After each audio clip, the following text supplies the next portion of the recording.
Trouble in the shed. The Fat Controller sat in his office and listened. The Fat Controller frowned and said, "What a nuisance passengers are.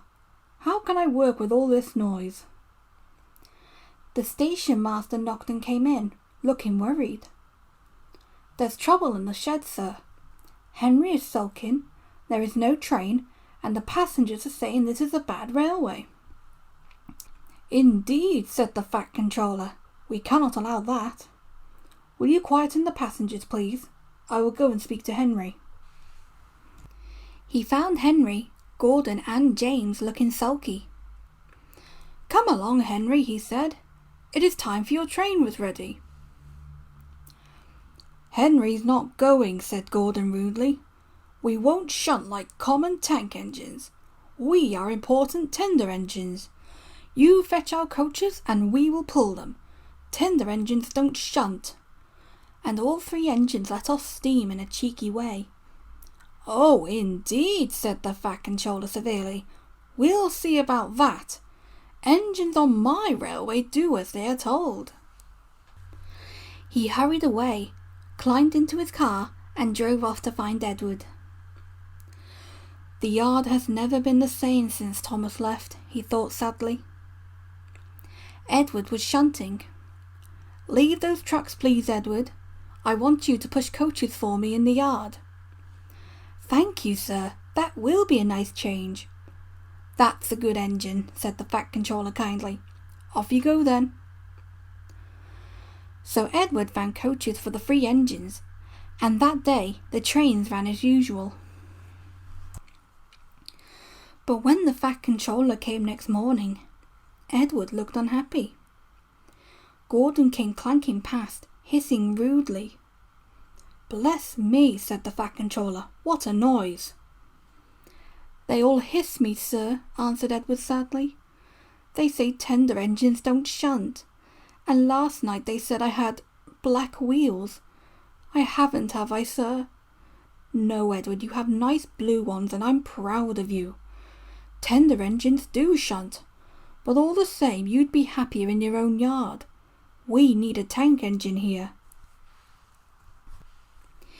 He went to an engine workshop and they showed him all sorts of tank engines. There were big ones and little ones. Some looked happy and some sad, and some looked at him anxiously, hoping he would choose them. At last he saw a smart little green engine with 4 wheels. "That's the one," he thought. "If I choose you, will you work hard?" "Oh, sir, yes, sir."